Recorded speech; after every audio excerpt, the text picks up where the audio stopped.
Hello and welcome to IMPACTability, the Nonprofit Leaders Podcast. This is a show that explores the landscape of the nonprofit organization, big and small, offers some incredibly helpful information and resources, and gives nonprofits a place to share ideas and get advice. Our show is sponsored by Sukup Strategic Solutions, offering a wide variety of services to help nonprofits maximize their impact.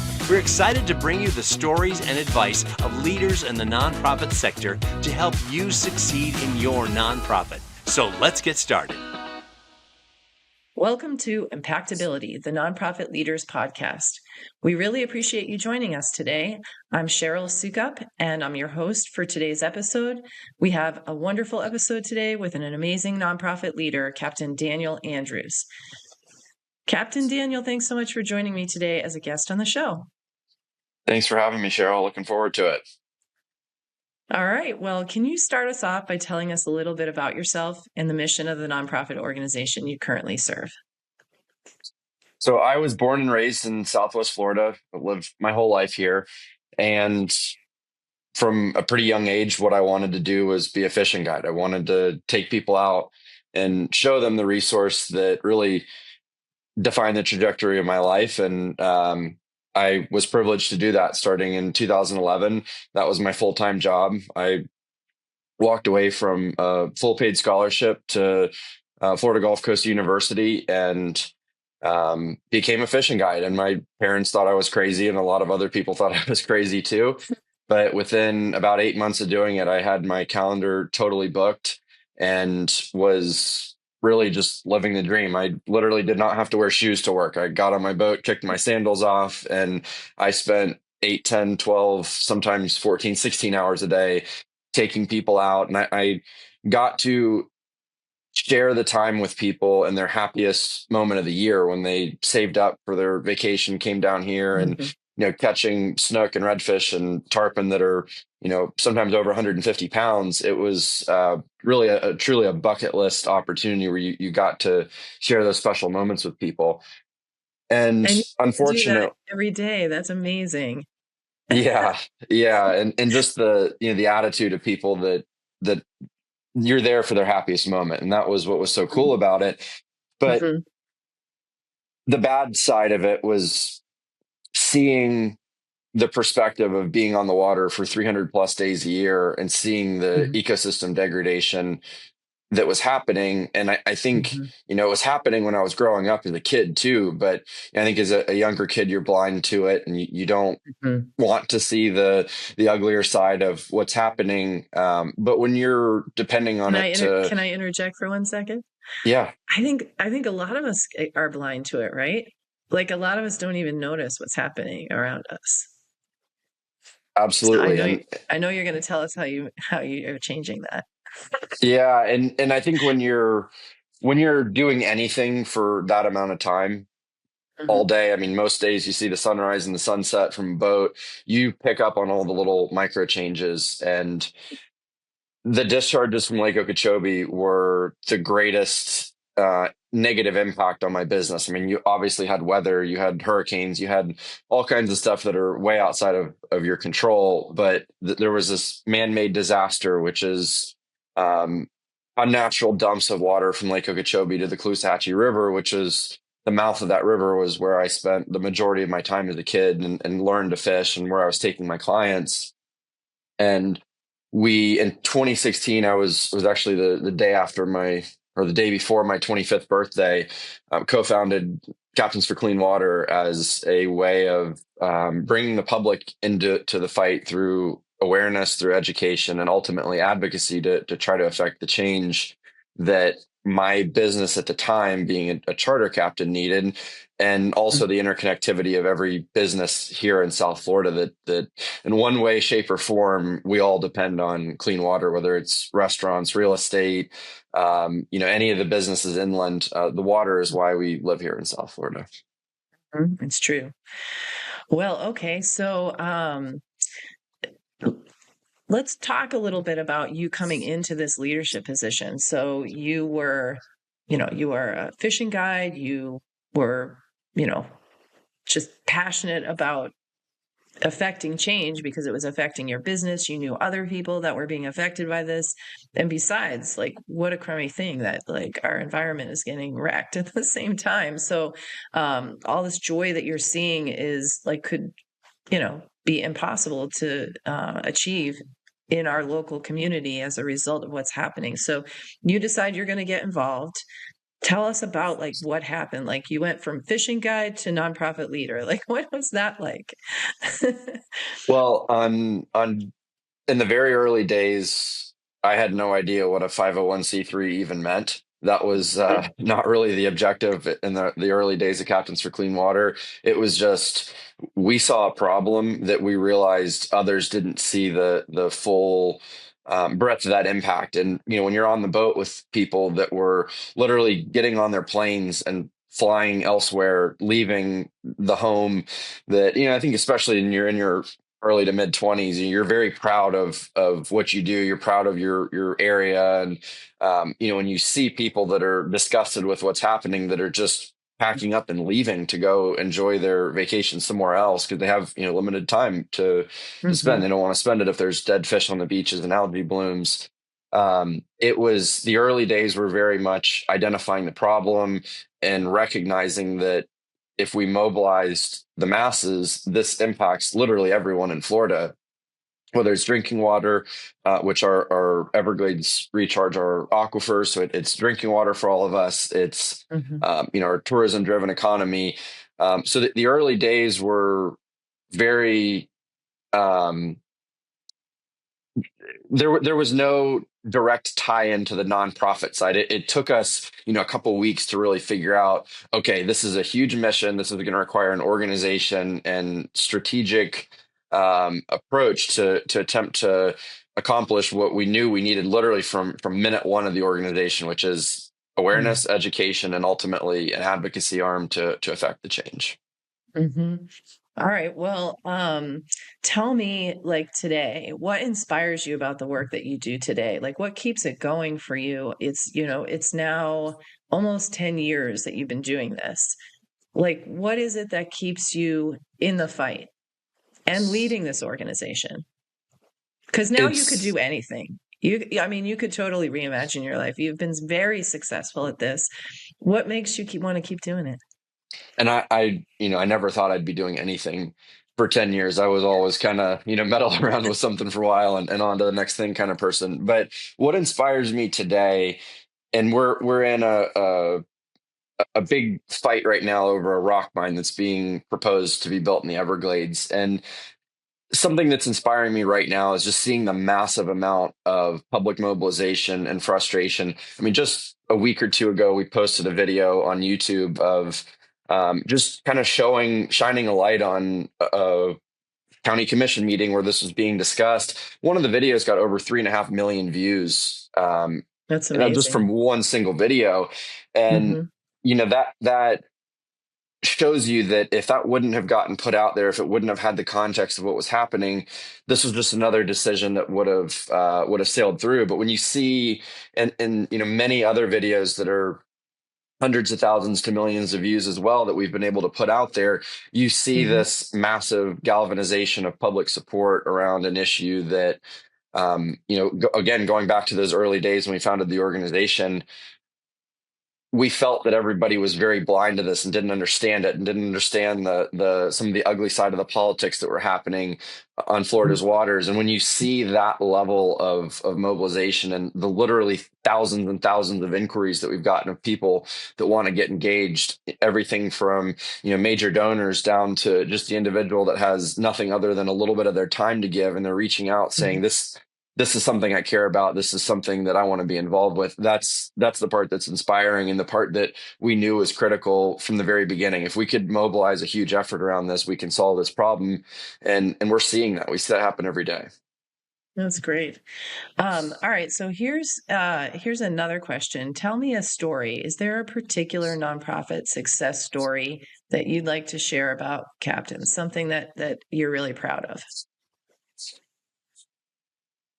I think there's many, but they all come down to the times that we were told what you're trying to do is impossible you have no chance of success.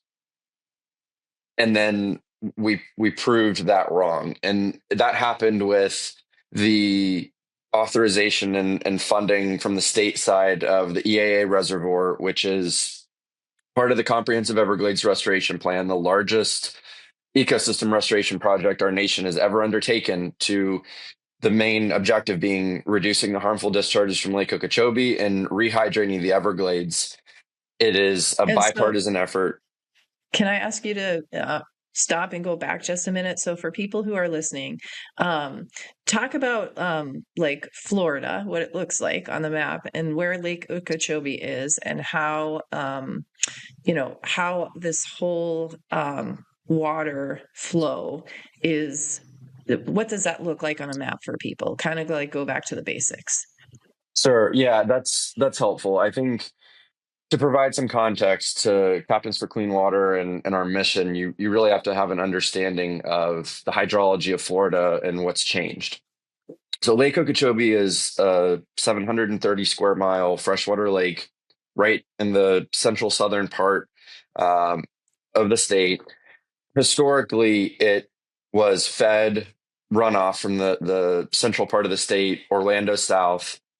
The Mm-hmm. lake filled up, and then during the rainy season, it would spill over on the southern border into the Everglades, and that rehydrated the Everglades and ultimately pushed all that water down to Florida Bay, which is immediately north of the Keys. Mm-hmm. So going back about 100 years ago, the Everglades was dammed and ditched and drained to make way for development and agriculture. And in order to do that, they had to provide alternative drainages for this very large lake in the center part of the state. And they artificially connected the Caloosahatchee River, which flows out through Cape Coral, Fort Myers on the west coast, and then Stuart, Florida over on the east coast. So they artificially dredge these canals to act as emergency relief valves for when that lake gets too high, the water is discharged to the east coast, to the west coast. And unfortunately, because you're disrupting that natural flow, the natural filter that was the Everglades, it often brings very high levels of nutrients, which feed red tide blooms, where we've seen Mm-hmm. millions of pounds of dead sea life wash up on the beaches. Literally, they have front loaders carrying, huge piles into dump trucks of dead sea turtles and manatees and dolphins and fish and everything else that lives in our waters. Blue-green algae, that's a known human toxin, liver toxin, neurotoxin. And that's really the problem that we sought to address. Excellent. That's really helpful. Okay, so continue on. So you were talking about the yeah, you know, well, you were talking about the fight, like what you were working on, and I interrupted you just to kind of back up a little bit and give that little primer. So please Sure. continue.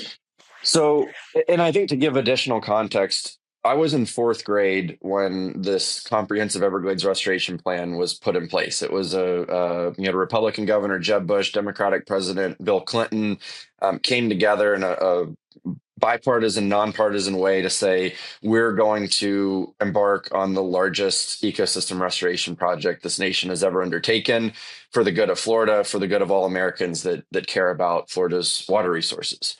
Okay, so So let's stop there for 1 second. So just say for a moment, like explain to people like the mass of land that is the Everglades.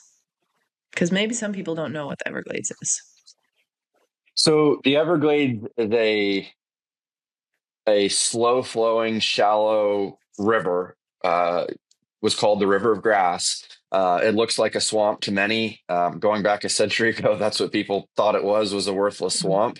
But it turns out that it is incredibly valuable from ecological and ecosystems perspective, really for our whole way of life in Florida. It is the balance of our drinking water supply that recharges the aquifers. But it's Mhm. essentially everything south of Lake Okeechobee all the way down to the Florida Keys. That is all the Everglades, was all the Everglades. It looks very Mhm. different than it used to, and it functions very different than it used to. And all these horrible symptoms like these supercharged red tide blooms, the salinity that's gotten into our aquifers, so many different issues that impact Floridians are a result of the Everglades being drained and altered significantly from how they used to be.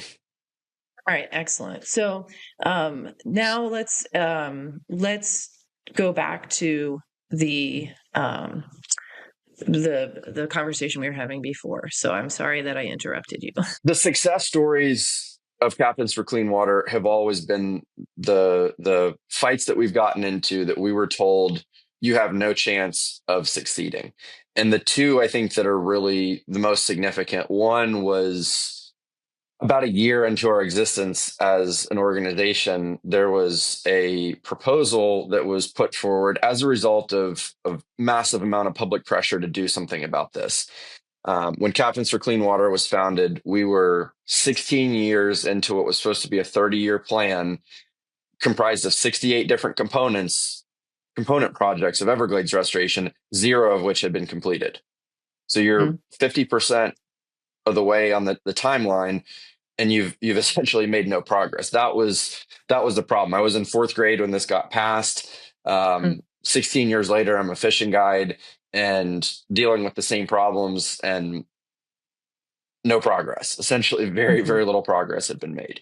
So there was a proposal to build a reservoir south of Lake Okeechobee to restore the hydrologic connection between Lake Okeechobee and the present Everglades. It was to be built on land that was previously used for growing sugarcane, was sold back to the state. The state had owned it for since the time I was an infant, and had failed to execute any project on it. And the Florida legislature, led by Senate President Joe Negron, decided we're going to finally commence on this project. And it was met with a lot of special interest opposition. And the rumors in Tallahassee, the kind of the word on the street up there is this is dead on arrival. There's 0 chance this is going to happen. The powers that be will not allow this to succeed. And long story short, after months of being told we're fighting a battle that cannot be won, that bill was passed. It was signed into law.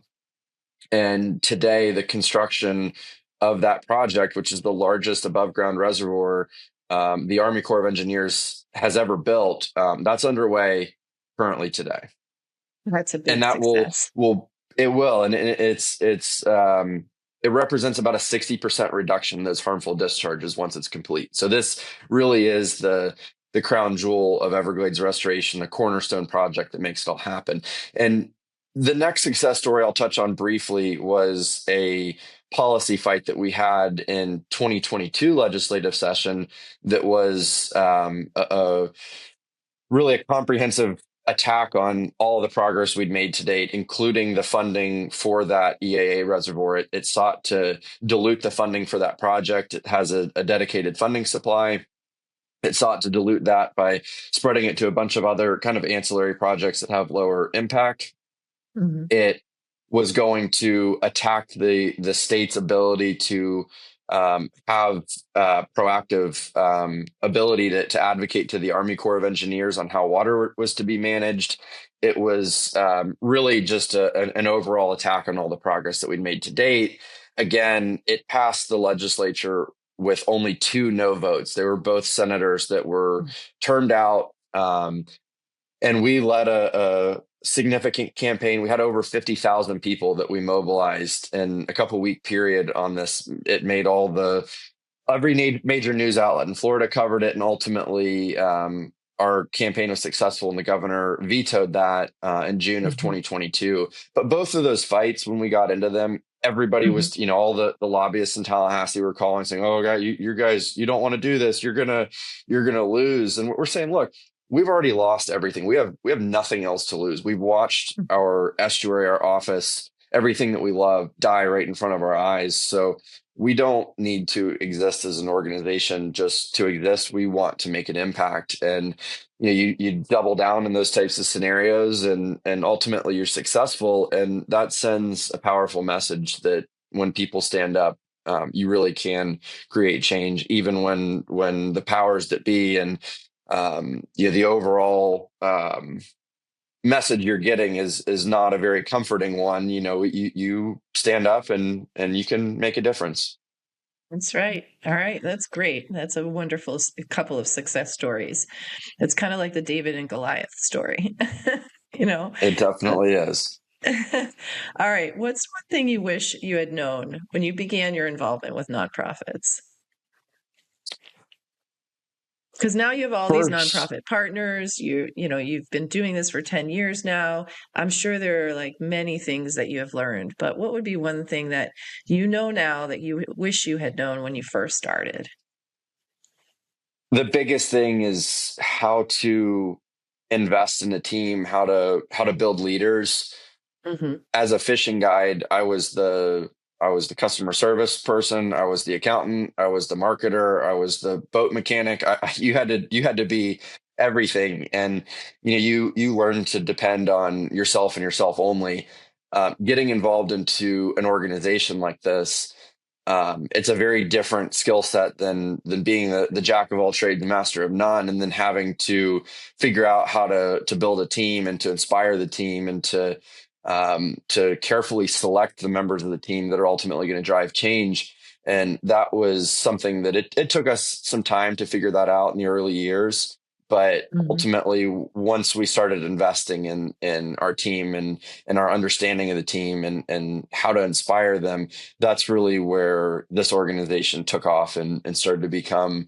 Um, we were always successful, but that's when we became ultra successful. That's great. Yeah, it does take a team of people to really affect change and have a big impact. So, um, all right. Well, tell me, what are some of the best resources that have helped you along the way in your nonprofit leadership role?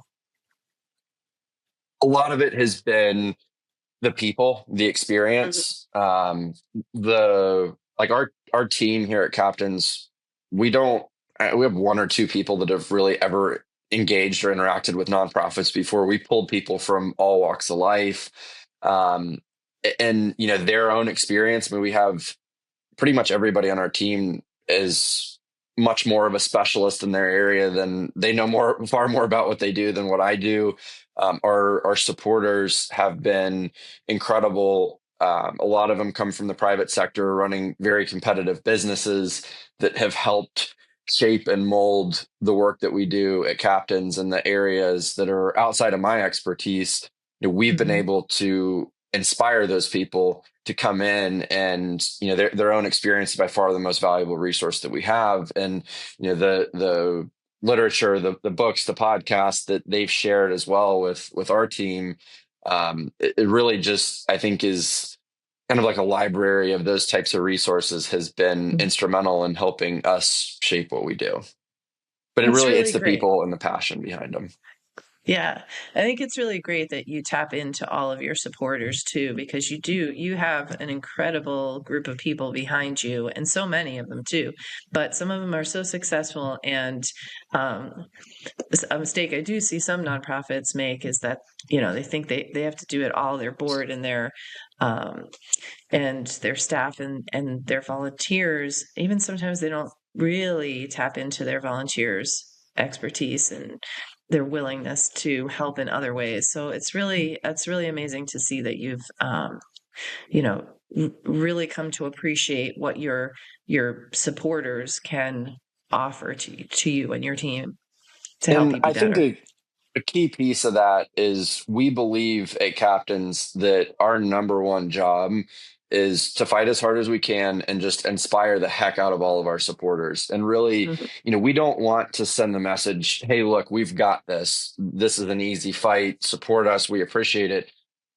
We want to bring them into the fight and really let them feel what we feel and let them understand that this mission that we're on is not a slam dunk easy thing. This is a really hard fight. It's against one of the most powerful special interests in the country, and there's a lot of money fighting against what we're doing. So being able to pull them into the fight and really feel the highs and the lows of it at the same time.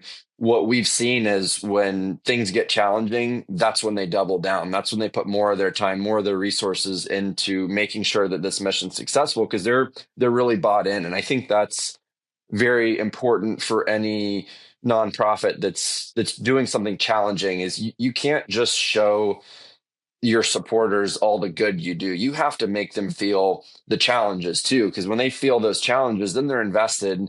And when people are invested and they're feeling stress and feeling challenged, they start getting creative with their problem solving. It's not just about writing a check. It's about really Mm-hmm. investing and helping the collective organization climb out of the holes that you fall in and the challenging places Mm-hmm. that you get. And that's really when creativity shines, is when everybody feels the same challenges that your internal team is feeling. I think the more you can break down that silo, the less difference there is between what your supporters feel and what the team feels. That's when really the great things happen in the nonprofit world.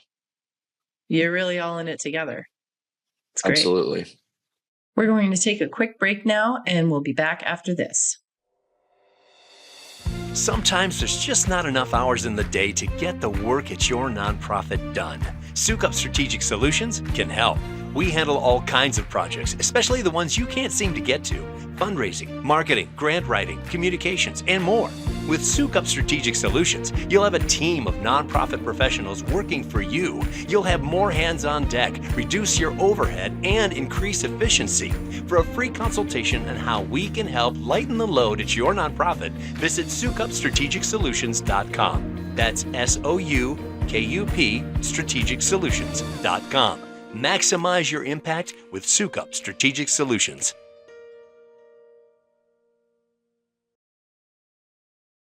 Welcome back. I'm speaking with Captain Daniel Andrews of Captains for Clean Water. So let me ask you another question. What is your biggest failure and what did you learn from it? I think the biggest failure at Captains for Clean Water was when that Senate Bill 10 passed, which was the EAA reservoir bill in 2017. At this point, we're a year-old nonprofit, didn't even have Mhm. paid staff at that point. We were volunteers that were naively committed to something that we thought we could fix in a year, and everything was going to be good. Um, what happened is it started out as a plan to build a 60,000 acre project, which would have had tremendous um, positive impacts on our estuaries. It was successfully lobbied by our opposition down to a 16,000 acre project, which was much better than no project, but Mhm. not as good as it could have been, should have been, and what we really wanted. So, what we learned from that was the reason that happened is because not enough people were engaged. There was not enough sunshine exposed on the kind of sausage making side of how public policy is made in our state and federal policy halls. And ultimately, the takeaway from that was we have to get serious as an organization. We have to recognize this is a marathon, not a sprint. And we have to invest heavily in building infrastructure and capacity to where the next time a fight like this comes up, Mhm. we don't have to compromise, to the demise of our estuary as much as we had to during that bill. It ultimately got to the point where it's, hey, take it or leave it. This is what's going to happen. And that compromise solution still left a lot to be desired for Floridians. And the reason that happened is because not enough people were engaged. And even at that point, there was so much, misinformation, confusion, and just lack of overall exposure that this was something being considered, that I think the movement just kind of ran out of juice. So that's what we really committed to that summer of 2017, is we have to go all in on this. We have to get a team of the best people possible. We have to really rally not just Floridians, but Americans behind this issue to save a national treasure. Yeah, that's great. I like how you took that challenge and you turned it around and figured out how to supercharge your organization going forward. Because then the next time the next issue that came up, the next fight that you had, you were so much more powerful. Absolutely. And I think, as a fishing guide, you have a tremendous amount of responsibility. When your boat breaks down at 9 o'clock at night when you're fishing a charter and you've got somebody that's flying into town to fish with you for the next day, you have Mhm. to stay up all night and you go on YouTube and figure out how to fix your motor, get everything running again, and show up that next morning at the dock with a smile on your face and not let it, weigh down on the person who's there on vacation to enjoy themselves. So Mhm. when you take that kind of tenacious approach that you have to have as a fishing guide to be successful, and then apply that to the nonprofit space, and really the mission that we're on. Good things happen when you can take that same attitude, that same mindset, and that's what we've done, and that's really a key piece of our culture at Captains. Is just the relentless tenacity that every single person on our team has that, and we tell Mhm. everybody, in the interview process, like you better figure out quickly what you're signing up for, because this is really intense. This is not a nonprofit easy job. This is nights, this is weekends, this is very inconvenient times. Things happen and just require dedicated. I mean, you can go from working 40 hours a week to 80 hours a week, and in a snap. It's just when something comes up, we have the collective responsibility to stand up and just give it every ounce of what we've got. Excellent. All right. Tell me about the biggest challenge you have with your nonprofit leadership role right now and how you're going to overcome it. Well, I think the biggest thing for us right now is our organization has functioned with this, impact first mindset for the first almost decade of our existence, where we've operated with passion. We've operated with a mindset that the only thing you really need to focus on is the impact you make. Good things will happen, and the mission will be successful. And we've kind of hit this point where all the funding that we receive is almost entirely unsolicited. It's just people saying, "Hey, this organization is doing great work. I'm going to make a gift." We've never had a significant effort to figure out how to fundraise, or even have predictable fundraising. It's just kind of, let's do really good work and see what happens. And when the dollars come in, spend them to the best of our ability, again, with a entire focus on impact. And where we're at right now is, Captains for Clean Water's $4 million a year organization right now, which is a very large budget to be operating that way. And we're in the middle of a transformation right now that's going into, still keeping impact front and center, which we will always do, but really becoming a foundation and having that longer term thinking that allows this impact first problem solving to remain front and center, while having the financial stability to overcome some of the greater challenges that we know are down the road for us. So it's an evolution for us as an organization, and one that we are 100% committed to making sure that impact first part of our DNA remains, but also having that stability to be able to fight the fight, and ultimately get to the finish line in best shape we possibly can. Sounds great. That's wonderful. It's so true for so many organizations, that evolution. When you first start, it's all about the mission. It's, you're really passionate and people are just completely dedicated. But then once people start knowing about the great work that you're doing, if you're really having an impact, a lot of people come behind you and want to help. But then you have to figure out, how do I run a really successful, sustainable nonprofit organization? And you guys are doing that. It's amazing. And I I think think you're that echoing what a lot of nonprofit leaders have had to struggle through. So, I think it's so important in those early days of nonprofits. You have to be willing to put all of your chips on the table every single time. You don't need to exist as a nonprofit unless you're willing to do that. You've got to be able to take a huge amount of risk and realize that your mission's worth it.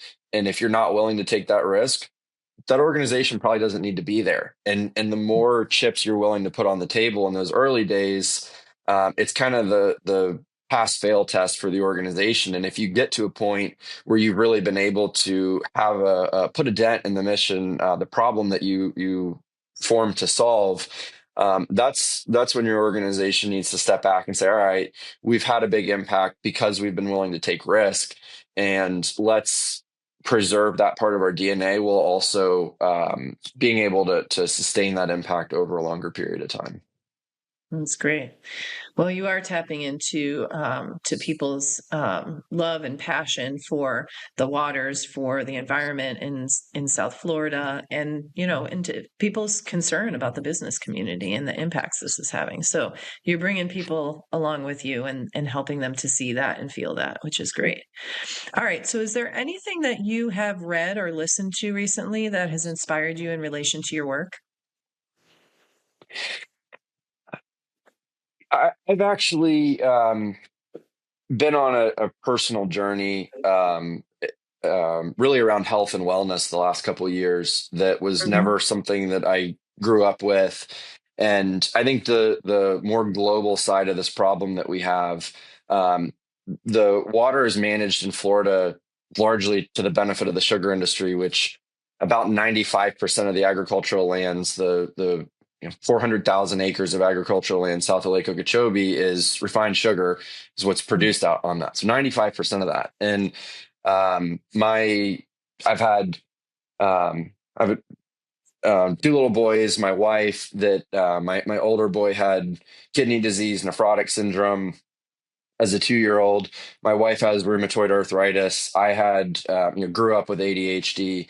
And it wasn't until really 7 years into this fight at Captains for Clean Water that I really started to see, wow, like this is all happening for the unhealthiest of all ingredients in all of our food, which is federally subsidized. The macro side of this fight, like I just had a like sudden realization, after essentially curing my son's kidney disease from putting him on a whole foods diet. I mean, he eats organic meats and vegetables now, and berries and fruits, and nothing comes out of a package anymore. And that was able to provide a solution that Mhm. medicine was not.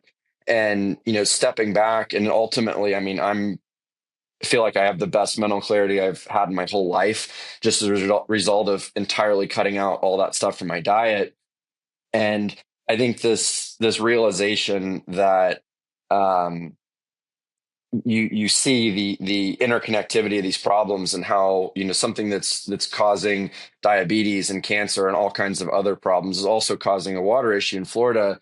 The resources that I've found on health and wellness, and books like Dr. Perlmutter's Grain Brain that was written a while ago, and this whole movement on metabolic health, that something totally unrelated, a family health issue, brought me into this. And it's like, wait a minute, it's not like we're producing organic vegetables, and there are some vegetables that are grown there, but the vast majority of it is refined sugar, which is a drug and a poison, not a food. So those that deepening of understanding of even down to the cellular level of how our mitochondria function and how toxic sugar is to every aspect of our body, that has been the majority of books and podcasts that I've read and listened to the past couple of years. And it's really just doubled down on our beliefs at Captains for Clean Water, and how these systemic problems need to be looked at from a more macro perspective. Yeah, it's interesting that your pursuit of wellness and a solution for your son and his health issues, and maybe your wife too, led you to this connection between the fight that you have with the work that you're so passionate about and the fight that you have for your family. So it's really interesting that they intersected in that way.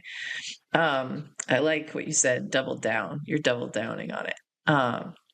All right. Well, tell me, in your opinion, what's the most important strength or personality trait someone would need to succeed in the nonprofit industry? Well, I think it really depends on what specific nonprofit, what you're doing, but overall, it's the courage and determination, even when it seems like the odds are stacked entirely against you. You have to deep down know what you believe in, and stand true to that no matter what. And that's something that if you have the courage and fortitude to stand up and, against all odds, believe in your mission and inspire others, doesn't matter what you're up against, you're going to be successful. People understand that, they appreciate it. There's so much just fake stuff that happens in today's world. People are frustrated to it. They tune out. People get, overly careful about the wording and how they, approach sensitive issues. You need to know the reason that you exist as a nonprofit, and you have to be willing to put all your cards on the table, all your chips on the table, and say, this is what we exist for. This is what we believe in. Doesn't matter that everybody around us is saying, this is a fight you cannot win. You have to give it everything you've got, and you have to shine a light on it and bring it to the public. And if you're able to do that, you'll be successful. Doesn't matter what the cause is. Great. Well, I think you've shared a lot of really great pieces of advice with us today, lots of different nuggets of wisdom. Tell me, as we close out our conversation today, what's one piece of advice you'd offer somebody starting out in the nonprofit sector today, somebody that's brand new or is just even considering it? The best piece of advice would be follow your heart, make sure that you're fighting for something that you truly believe in, that you're willing to put everything you have on the line to stand up for that mission, for that cause. Even if you're looking at a fully stacked deck where you're almost certain you're going to fail, don't get involved in the nonprofit space unless you're willing to bring that attitude to the table, that you're willing to push against the tide, fight against whatever may come your way to ensure that you're going to be successful. Because it's the reality is these problems that nonprofits are solving, for the most part, were caused, by other decisions that we've made as a society that are often hard to track down to what the root cause of that is. So you're not nonprofits are not here to solve easy problems. These problems that we're trying to solve are incredibly challenging and can be incredibly frustrating.